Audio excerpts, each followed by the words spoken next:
one day I was like, I can't wait to call him and tell him I made it, and to finally be able to do it, it was a dream come true.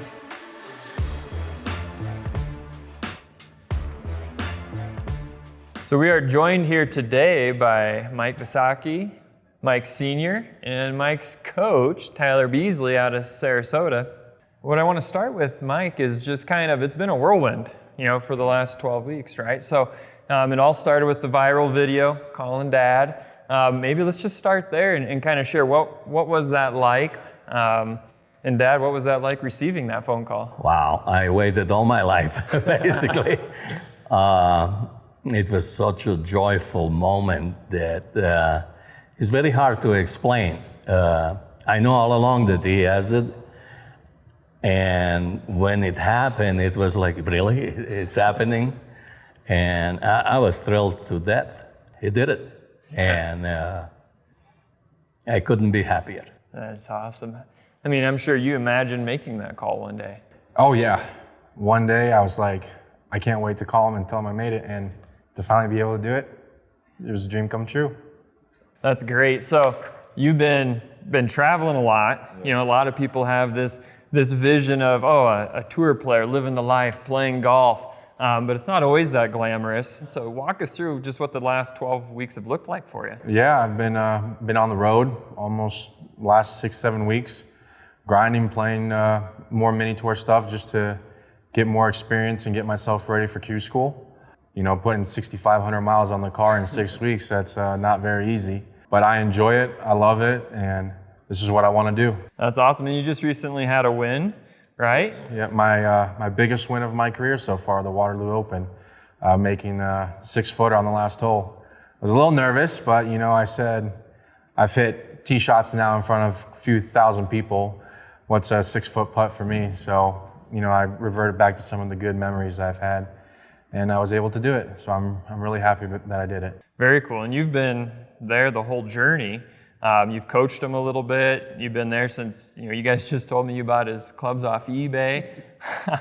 What are some things you remember when it comes to coaching him and just the sacrifices you've made over the years?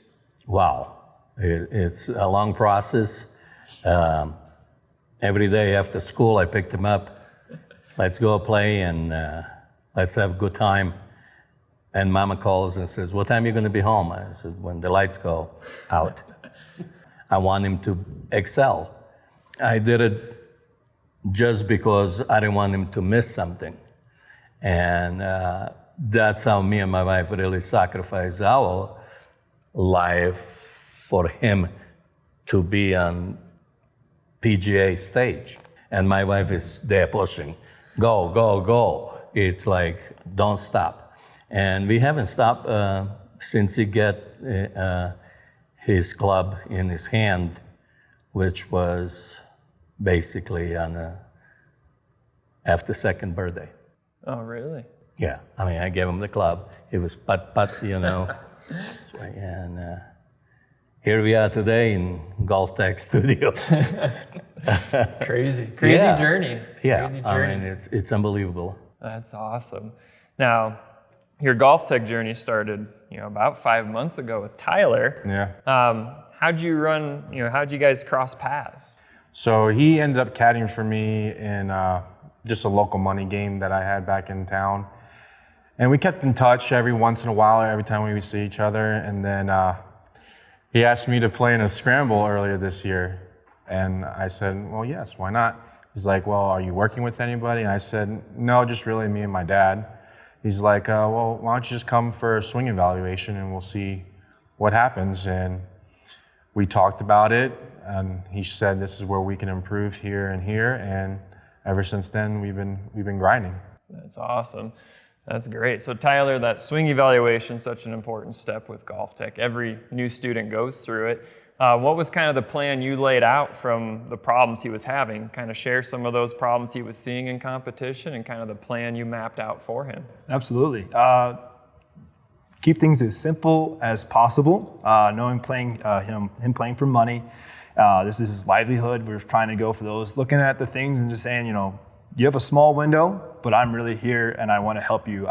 Just reaching out to him in the beginning saying, hey, let's remain staying friends. This was fun. It was nice to meet you. So then, going into the GOLFTEC side of things, it was just really, really neat to see that I had the availability to show him on camera where he's missing. Like why, he said, I overdraw the ball. I don't want to hit it left. So I said, okay, well, come on in. We'll show you why you're doing that and then how we can fix it. So pretty simply, just put a noodle on his left shoulder, had him swing more left to neutralize the club path, to shallow out the bottom of his swing arc, and things became a lot easier for him very fast. So Mike, when did that start really clicking for you in competition? Did it take a while? It probably took me a good 2 months, because I've been kind of without a swing coach for a while, and I've been used to doing one thing one way.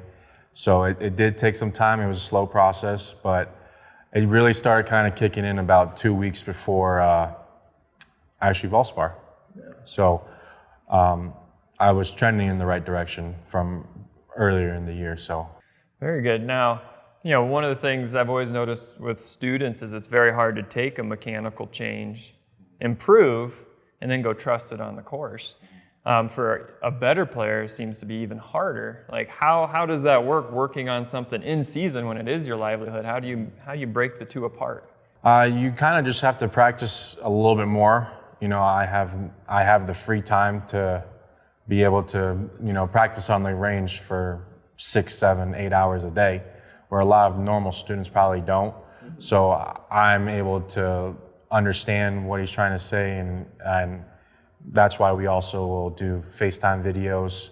If I'm at the course and he's on a lunch break or something, I'll send him a video, and then he can help me what I need to improve on.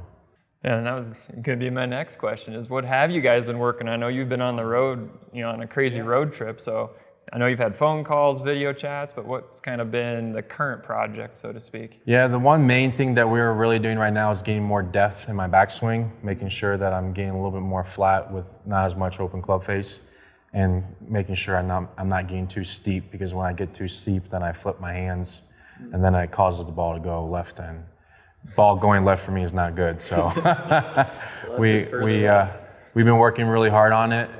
It's obviously been a little bit more of a challenge lately because I've been on the road. But when I get back in town, I think we're really going to hammer down on it and get ready for Q school. Well, and you've been on the road, but you've also stopped in a GOLFTEC in St. Louis recently to look at your putting. Yes. You want to talk a little bit about what you were working on there with your putting? Yeah, I was having a little bit of struggle with some speed putts. I went to see the coach in Missouri, and he really didn't say much. He said the stroke looked really good.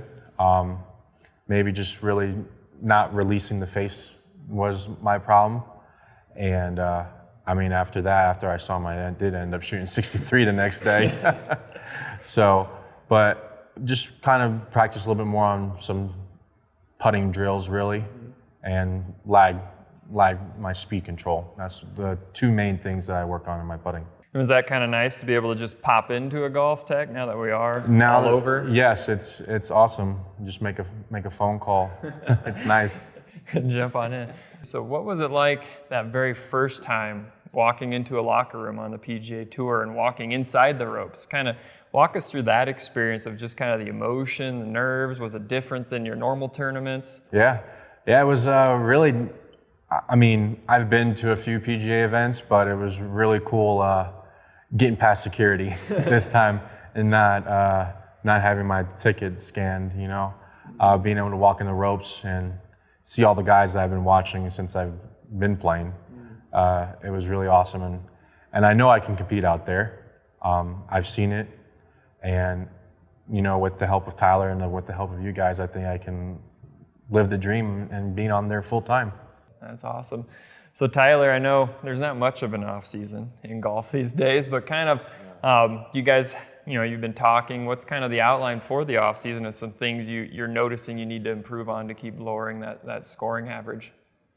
Well, one thing is just he's done a really good job of getting in shape and getting in better shape from there. So that was one thing we first thought when he came in. I was like, okay, we got to hit the ground running, and then that would be one of the things he's staying on top of on his own personal thing as he's traveling all over doing those things. But in the golf swing, he alluded to a second ago with his putting, his speed control is definitely one of the bigger things that we got to focus on, and then also just maintaining what we've already changed, just keeping those things in tune and not really getting it too far offline from there. So Mike, you mentioned Q School. Kind of what is Q School? What's the process to prepare for that? Yeah, so Q School is made up of a few different stages: pre-qualifying, first stage, second stage, and final stage. I'm exempt in the first stage, so they take about 80 guys to a field, and they'll have about 22 to 24 advance through to get to second stage. And then second stage will be around the same amount of guys, around 80, and then they'll take anywhere from 17 to 20.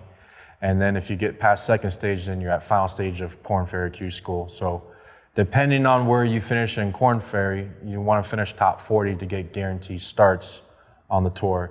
So with the help of Tyler and GOLFTEC, I feel like this will be the year that we make it all the way through. That's awesome. I can't wait to see. All right, guys, thank you so much for your time. I enjoyed the conversation. Mike, I can't wait to see you on the big stage. Thank you. I appreciate it.